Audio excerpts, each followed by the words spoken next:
Hey guys, it's Al again, and I'm back for another political update. And today I've got two things I want to cover. We're going to jump right into it. First thing, really quick, as I'm recording this past week, there were school walkouts across the nation. And I think that's awesome. I love seeing this activism from these kids. I love it. They're standing up for something they believe in. They're standing up for something they think needs to happen. And that's great. Being a teacher, I've worked with some of the kids that walked out this past Wednesday. And that's great and proud as all hell of them. I've even heard stories, and I don't remember where this was, but if I remember the story right, it was like a second grader who walked out, and he was the only one in his school, so he apparently walked over to the high school and protested with them. I may be remembering the grade wrong. They may have said seventh grader, but I thought they said second grader. Either way, I hope the high school wasn't too far away from where they were. But I think that's real interesting, and hopefully they sent an adult with them if he was a second grader, because otherwise that would be a little sketchy. But I love that somebody young is taking that kind of initiative. But along with doing any kind of protest, there's going to be some kind of blowback, and naturally, there is blowback on these walkouts. And much of it is coming online. And yeah, it's kind of ugly. One I saw personally on my Facebook feed is somebody calling the kids walking out dumbass kids who need to stay in school and learn something. The thing this guy doesn't realize is that maybe these kids are doing this because they have learned something. They've learned that the adults aren't doing anything about it. They've learned that the adults have failed them and aren't keeping them safe like we're supposed to do. That is the adults' failure. There was the first big publicized mass shooting that I can remember happened in 1999, and it was at Columbine High School. I was a senior in high school at the time. I remember this very well. Do you know what they did? There was an assault weapons ban. And then I don't remember hearing about another school shooting, or many mass shootings for that matter, for years until after Bush let that until after Bush let that assault weapons ban lapse and go away. Coincidence? Probably not. But in keeping in mind with these attacks, I've also got to keep in mind, and I try not to engage because this is the same guy who about a year ago, him and I got into a little Facebook tussle about the minimum wage. If I remember right, he posted something about automation and how, what was it? It was a series of posts. Part of it was about automation, and part of it was, what was the other part of it about? There was another part of it that I can't remember off the top of my head. Again, this happened a year ago. But anyway, we got into it about the minimum wage, and he told me to look at a particular city. And there were a lot of places raising the minimum wage at the time. But he told, hey, look at this city. And I said, yeah, let's look at that city. They're doing great. The minimum wage increase has done nothing but help. So it's like the guy doesn't even know enough to know that the examples he's giving are disproving his case. All right, he knows that little about the issue, so I got to keep that in mind when this guy says something. But yeah, he's not the only one. It's just this is a guy I personally know, and that's why it digs in my craw a little bit that I know somebody who's that. Of course, this is also the same guy who said he went into the military to defend people's freedoms, and then there were some protests he didn't agree with after he got out of the military, and he attacked people for using their freedom of protest. So this is not the most consistent guy in the world. But yeah, a little bit of a tangent, but way to go. Love the activism. And I'd love to see more of this stuff. Something needs to be done. And in fact, Florida has done something. They passed a law that would restrict the age in which you can buy some of these weapons, taking it from 18 and moving it up to 21.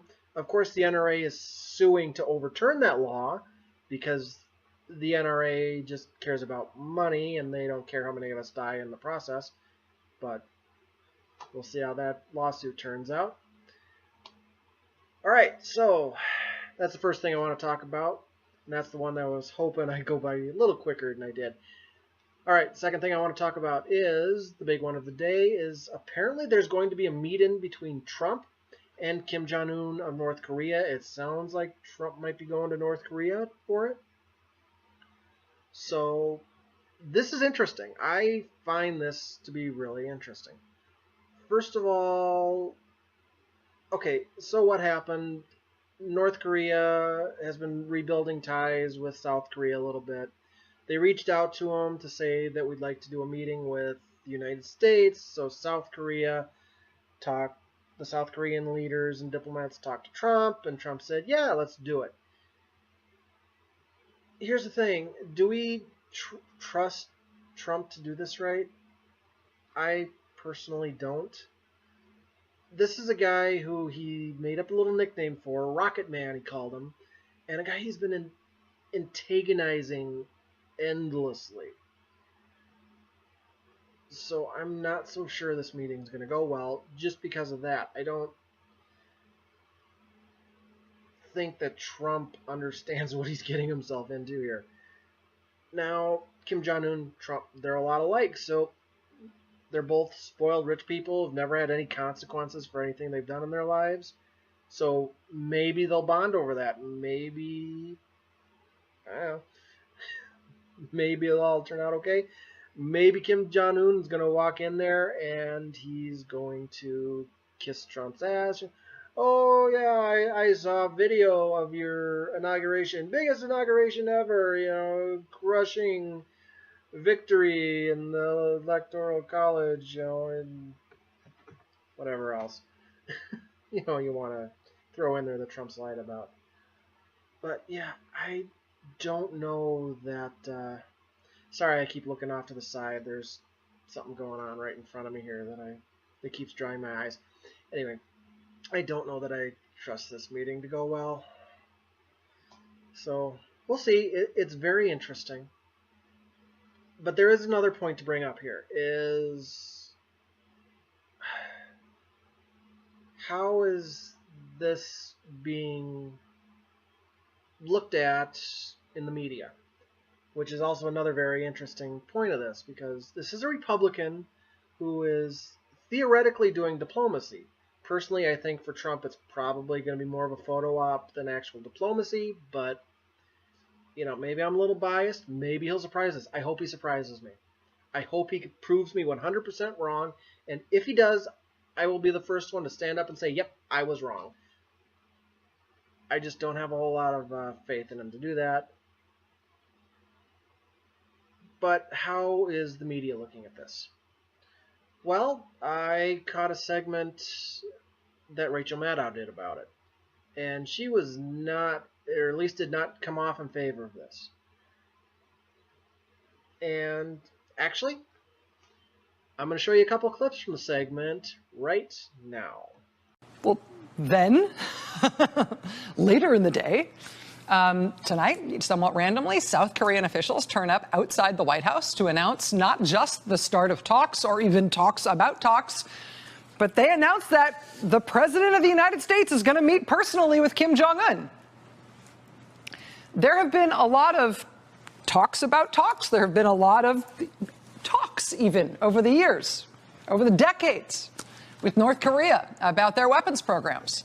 What is totally unprecedented, what is brand new, is the announcement tonight that for the first time ever, a sitting U.S. president will meet himself with the dictator of North Korea. Trump and Kim Jong Un meeting personally and directly, according to tonight's announcement, and planning to do so, reportedly, just a few weeks from now.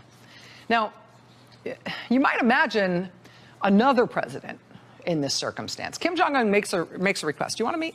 You might think like another president in this circumstance. You can imagine a president asking himself or herself, why has no other American president ever agreed to do this? Why has no sitting American president ever met with a leader from North Korea?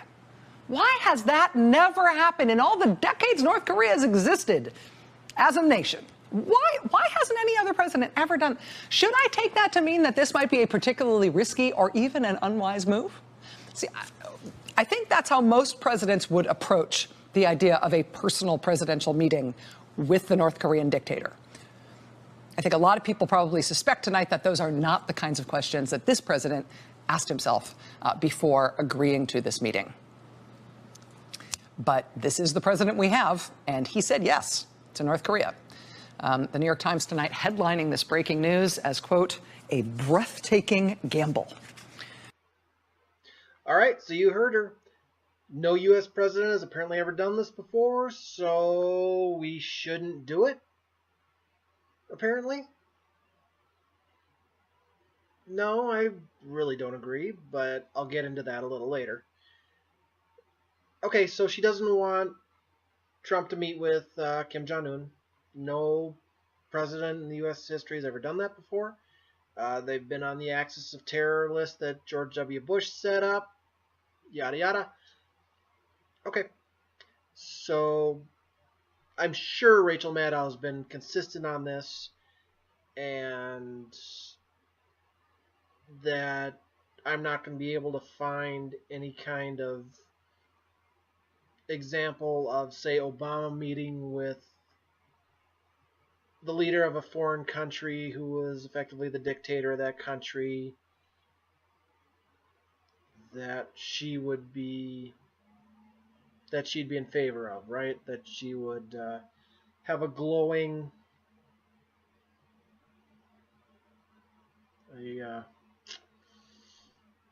opinion of. I'm sure I won't be able to find that, will I? Hey guys, a little bit of post here.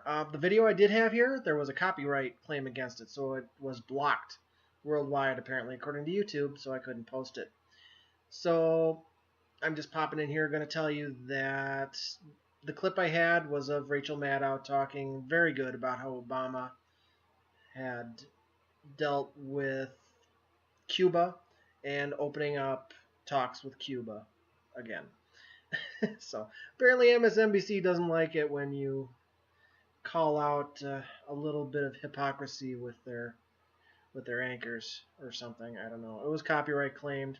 Said it was blocked worldwide because of it, so I pulled the video and am putting this here. There will still be a link in the description below to that video, so you can check it out if you want.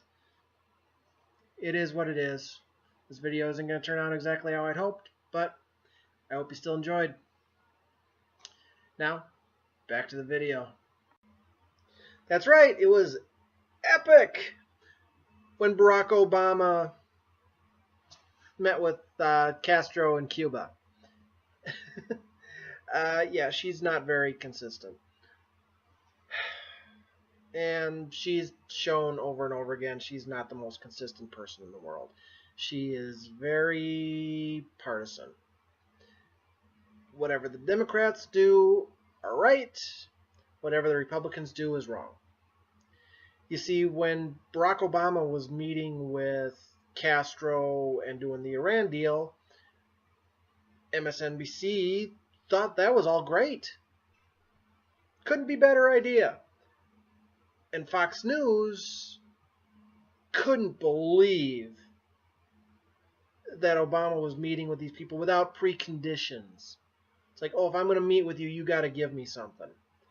Well, now that's all flipped. Fox News is saying, hey, diplomacy's great. Look at this. He's talking to Kim Jong Un. Diplomacy's awesome. And MSNBC is saying, whoa, whoa, whoa, whoa, whoa, no preconditions. Hang on here. No, you can't talk to this guy. He's our enemy. We got to go to... Yeah, so it's a very, very partisan news system we're dealing with here. which is why, yeah, it's hard to take either side totally seriously.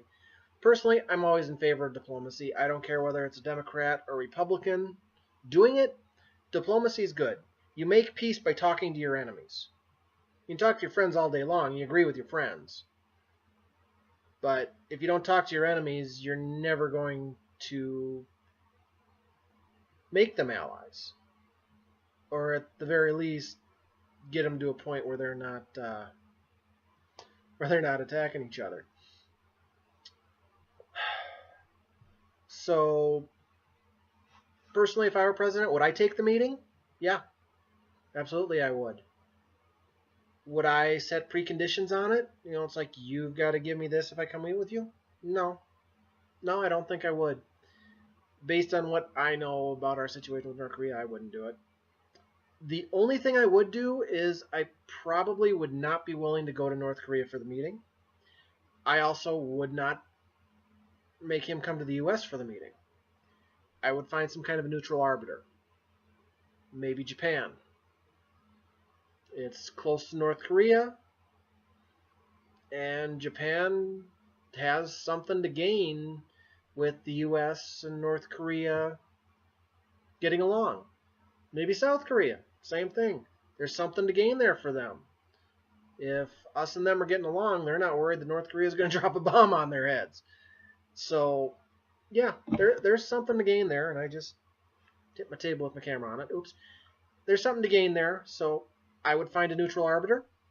But, yeah, I'd take the meeting, and I think Trump should take the meeting. I hope to God there's somebody smarter than Trump in that room, and it's not just going to be Trump, because Trump is not very smart. He's proven that over and over again. And because of that, I don't know that much is going to come out of this. But it's something. It's the start of something that maybe even the next president will be able to pick up on and say, hey, you know, you started this with this guy.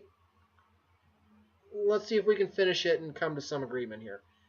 So it's something. It's the start of something. What it'll turn into, I don't know. It could all go great. It could blow up in our faces. I don't know which it'll be. But we need to talk to him. Diplomacy is always better than dropping bombs on somebody. So, yeah. I'd take the meeting. I think Trump should take the meeting. Hopefully somebody can make him do his homework first. Because the guy does not like doing homework. Hopefully somebody can make him do his homework. But yeah, that's what I think about these topics. Thanks for joining me. I would love to know, what do you think about the North Korea meeting? Comment down in the comment section. Put your comments down below. Let me know. I will have links to both the videos that I put in my video. Those will be in the comment section. Also, I saw a video based on the gun thing of Dan Rather doing a little bit of a picking apart of the company that made the gun that was used in the Parkland shooting. So, if you'd like to see that, I'll post a link for that down below. I really suggest you watch that. Dan Rather, again, he's one of those guys. He was a very high-paid journalist, but he was also he got fired for being against, like, the Iraq War. So, I don't have a huge issue with Dan Rather. And I do enjoy watching his segments because he tends to be pretty fact-heavy in them. And he tends to keep a lot of opinion out of it and just focus on the facts, and I like that. So I'll put a link to that in the video, or I'll put a video to that. I'll put a link to that video down below as well. I suggest y'all check that out, even though I didn't specifically talk about that in this video, but it links to the first topic. Anyway, I'm Al. Come back Wednesday for more Arkham Asylum. We're getting close to the end of that, I believe. And I'll see you next time.